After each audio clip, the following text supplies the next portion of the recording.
Namaskar. Hello and welcome to PGurus channel. I'm your host Sri Iyer. I apologize for taking a little bit of time to go online. We just had some technical difficulties that we have worked through now. We have with us Pandit Satish Kumar Sharma ji, who's going to update us about the recent elections to the Prime Minister of United Kingdom. Liz Truss is a new Prime Minister, but we have a lot of questions for him. Hopefully, three or four, not many. And first of all, let's welcome Pandit Satish Kumar Sharma ji. Pandit ji, namaskar and welcome to PGurus channel. Pranamji, Sriyaji, Jashi Ram to you.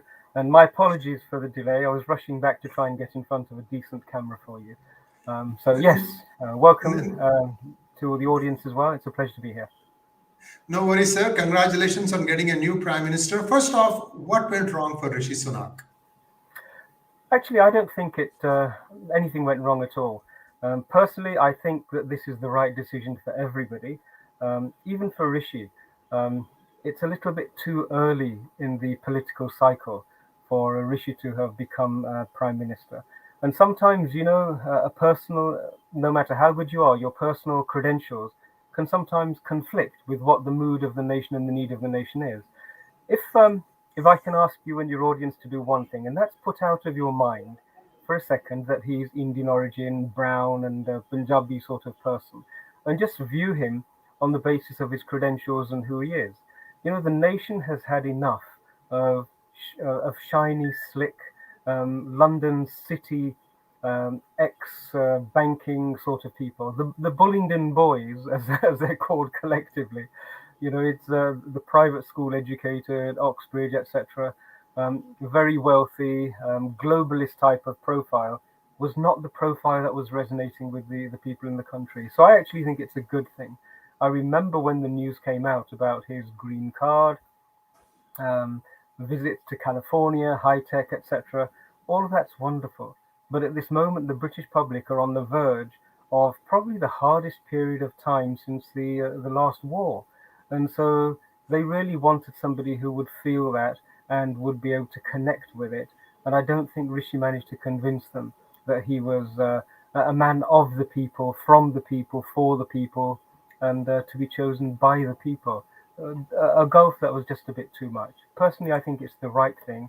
And yes, we called this a while ago, so I think it's good. Absolutely, we do get bragging rights on that one. We said the finalists were two women, and we said that there is going to be a woman prime minister, and we turned out to be right. And one of the finalists that we had predicted was Liz Truss. So hats off to you, Panditji. So let's get to Liz Truss. In your opinion, what are the top three challenges she has? Oh my goodness. Firstly, Liz Truss has evolved, shall we say, during this campaign. I don't think candidates have ever been scrutinized as much as they're scrutinized at this moment in time.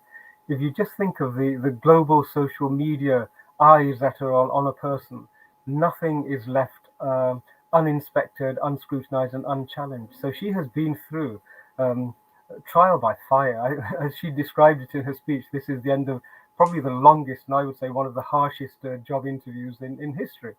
So she has evolved in the time that she has been in this role. And I think that's something that the British public are quite forgiving about. When she started off, she was fumbling a little bit, hadn't really got her confidence. But the Liz Truss who is now speaking, I think is a lot more confident than we've ever seen her. So that's good. The challenges that she's going to face really are going to be ones that I think she's well suited to. Remember, she actually started off life on the centre left. She used to be a Liberal Democrat politician, and so has now moved towards the centre right. And if anything, I think the nation is actually ready for a centre right person. So she will get the support of the people so long as she doesn't make any terrible gaffes. And please remember, the British public is very, very forgiving. They've tolerated some of the most extraordinary extremes that Boris Johnson has brought into the political arena. Remember proroguing Parliament and all sorts of strange things during COVID. So she will be given an opportunity to do this. The biggest challenge that I think she's going to face, though, is to convince the nation that local politicians actually have a voice. The belief and the trust in the political machinery to actually deliver anything, I don't think has ever been so low. What's she going to do about the energy prices? Energy is really, the cost of energy is really the element in almost every single product that's purchased and manufactured. And if energy prices are too high, then every single product, from foodstuffs to other items, all of them will actually be very expensive. And if that's controlled by a global elite and a global sort of cartel, then what can she do to make things easier for people? She's made a huge number of promises. I was listening to her acceptance speech, and it was quite interesting. She said, I will govern. And so I noticed, firstly, is the I, and she's taking on personal responsibility. She didn't say my cabinet or we or anything like that. She didn't speak from a collective point of view. She spoke about governing. That was the other word that I noticed. She didn't speak about serving. If we listen to Prime Minister Modi ji, he always says, I serve, I'm a sevadar and so on, Pradhan Sevadar. But she said, I will govern, which is basically, I'm going to rule. And I think that was really a shout out to the parliamentary party. She has told them that she's now in charge, that they've chosen her, and she is going to lay down some rules. It'll be interesting to see whether she can, shall we say, muster enough support to control this Conservative Party, which again is a little bit of a riot at the moment. Lots and lots of strange shenanigans going on there. The other thing that I think she will have as an advantage is that she's very well connected with the north of the country. And the north of the country, the sentiments of the north, the sentiments of the Midlands, actually is really the sentiments of the people. London as a city is a little bit of a bubble, and it has its own psychoses and its own insularity, its own Britishness, and that's not really connecting with the people. But being a non-Londoner by background, I think she will connect with them. So she can get the support of the party, she can get the support of the voting Conservative public as well, and those two are vital for her. The Labour Party doesn't present a challenge. She will have shall we say, a window of opportunity to really, shall we say, get her feet under the table, establish herself, and then to start to make some differences. And if she manages to do that within the first 100 days, as they always say, then the Labour Party will be on even further a back foot. That will satisfy the last criteria, which is she a person who can lead the Conservatives in the next general election? There are rumours already that we may even have a general election in early next year, perhaps even October of next year has been mooted. She may take the opportunity. She's now legally permitted to call an election to get a mandate. That wasn't always the case. So she has a lot of options open to her. I've had a look at her cabinet as well, and her cabinet's an interesting cabinet. It'll be, I think, totally different to Boris Johnson's cabinet. There are some very strong minority voices there as well. A number of the people who gave her support during the run-up to the campaign, they'll also feature in it. So, yeah, a whole new political scenario unfolds, and it couldn't have happened a moment sooner. This is already so late. The nation is really saying, well, we're getting on without a government. We're getting on without a prime minister. As I'm sure some of your viewers will know, Belgium hasn't had a government for almost a decade now. So it had gotten to that point where they were more of a sideshow rather than a leadership. So thank goodness it's finished, and hopefully we can get some coherent strategies coming forward now. So, Panditji, you've already taken care of my next question that I was going to ask, but I have one last question before we answer our viewers' questions. Some viewer was very smart. He has already put the hashtag #AskPT_Sharma. We'll take 3 questions tops. And we've got one already in the bag, so 2 more questions, and I'll accept 2 more questions from the viewers. But let me ask you one question. Relations with India. Under Boris Johnson, the UK-Indian relations were pretty good. How do you see it under a Liz Truss prime ministership? Great question. I actually think it'll be better under a Liz Truss leadership than it would have been under Rishi Sunak. Rishi Sunak would have had a conflict of interest.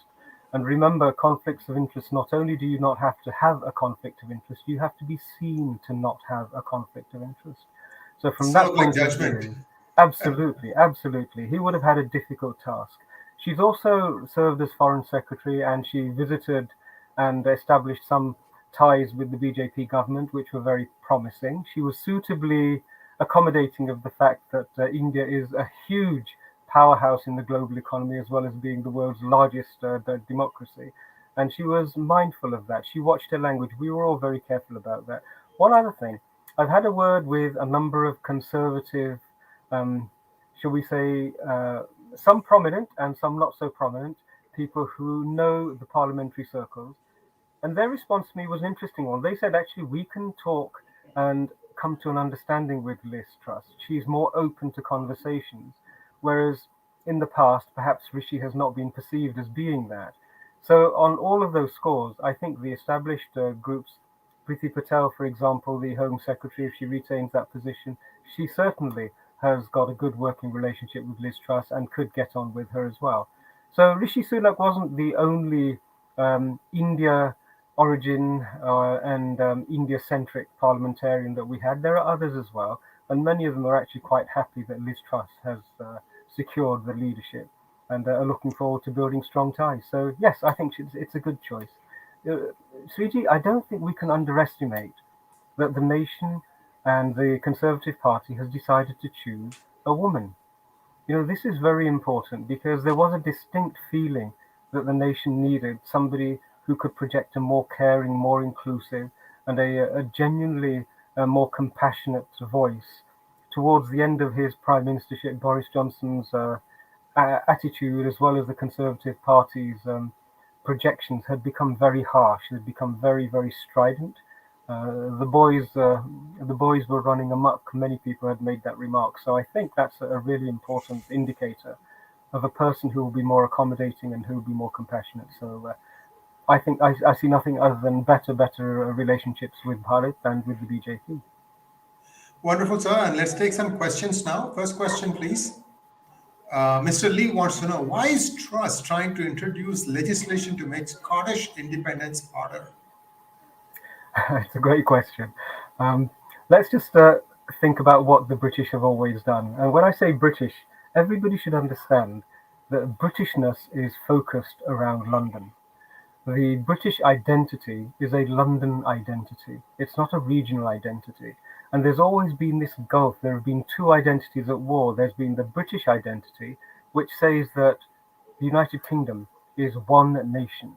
We have a very fudgy sort of arrangement in the best of British styles. Something is called Great Britain, something else is United Kingdom, something else is England, Scotland and Ireland. It's all very much of a mushiness. But at the bottom line, there's taxation.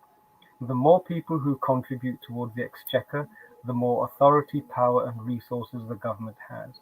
So the British government will do everything it can to make it difficult for any of the regions to secure full independence. I think that's going to be increasingly a struggle. There is definitely a very strong resurgent Irish identity. There's a very strong resurgent Scottish identity. And so I wouldn't be at all surprised if we see those developing serious political power and challenges to Liz Truss. She will try the legislative route, but the legislation only goes so far. You cannot legislate over the rights of a population who refuse to bow to that legislation. Next question from Mandar Karnik. What will be Rishi Sunak's future? Will he get a ministership under Truss? Oh, who knows? What a great question. One of the problems Rishi had was that he is seen as a globalist. He is seen now increasingly as part of this World Economic Forum, coterie, etc. And to some degree, I think he may even have decided that this politics is actually too small for him. I wouldn't be at all surprised, in fact, if he were to step back from the political sphere altogether and pursue more lucrative avenues. That wouldn't be a surprise at all. Will he be on the front benches? I don't think so. It'll be difficult for Liz to be able to rein in somebody who is such a strong number two. It's worth remembering that of the total 141,000 votes, there were 61,000 votes for Liz and just over 40,000 for, there were 81,000 for Liz and 60,000 for Rishi. So that's a very, very close margin. Would she have him as her number two? I'm not convinced. Generally, the Conservatives are quite, shall we say, efficient with the knives and the culling that goes after an election. So who knows? We have never seen such a turbulent time, sweetie. At this moment, with Liz having, shall we say, accepted what is really a poison chalice, it wouldn't be too far beyond our imagination to see certain people being given portfolios, knowing full well that those portfolios would be the end of their careers. A lot of careers are going to be ending in this period. There is so much turmoil. Very, very difficult times ahead. I don't think Rishi will be prominent for a while. And really, he should settle back and review his circumstances. Great opportunities on every front. If he wants to stay in the political sphere, in the Conservatives, I think he would be a good contender for the next leadership to take the country into the next election. But at this moment in time, I think he'll withdraw.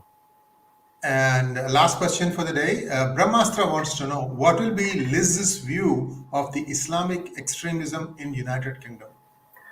Well, this is something that has been spoken about already on a number of fora.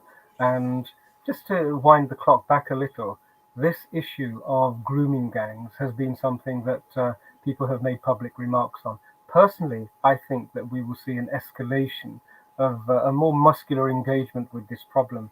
In fact, right now in the House of Commons, there's a parliamentary debate on the final report into the grooming gang scandals in Telford.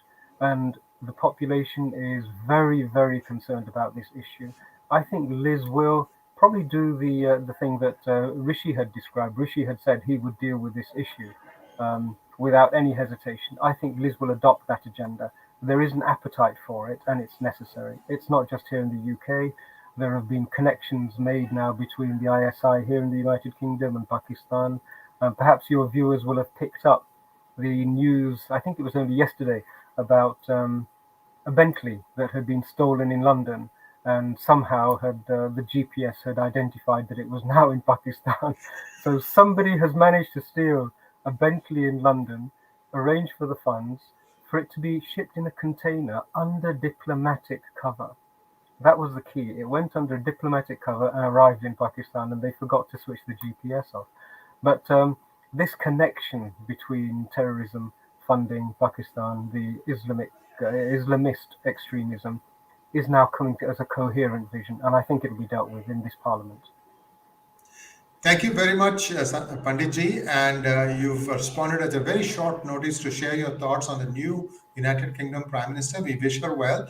And viewers, please like, share, and subscribe to our channel, and don't forget to click on the bell button for notifications. And we also urge you to consider donating. I have visionaries like Pandit Satish K Sharma, who I can badger and have him to come on our show at a very short notice, because I know our audience is very intellectual. You guys ask great questions, so our guests always look forward to your question. So help us out. Please do comment on this video. And Panditji, as always, a pleasure having you on our channel, sir. Jai Shri Ram. 𝙤𝙧𝙤𝙪, can I just reinforce your shout out? Everybody should realize now that we have in 2024 one of the most pivotal global general elections. It will have an influence on global affairs. And the world outside of Bharat has realized this. People are now making plans on how they're going to challenge the BJP, how they're going to try and demonize Bharat. And one of the answers that we all have, one of the things we can do, is to support the counter-narrative. We have to build a counter-narrative so that the world knows that the BJP is not the fascist, racist, extremist party. It has got problems, but it has done, in terms of infrastructure, many good things. So we have to add our voice to Bharat's evolution. And one of the ways we can do that is wholeheartedly support channels like PGurus and other channels who are beginning to change the narrative. So thank you very much, everybody, and I look forward to our next outing together. Wonderful work. Absolutely, sir. My pleasure. Jai Shri Ram. Thank you so much. And before I sign off, viewers, we're back in about 3 hours' time. Ask Abhijit. All right, then. Thank you very much, sir. Namaskar. Namaskar.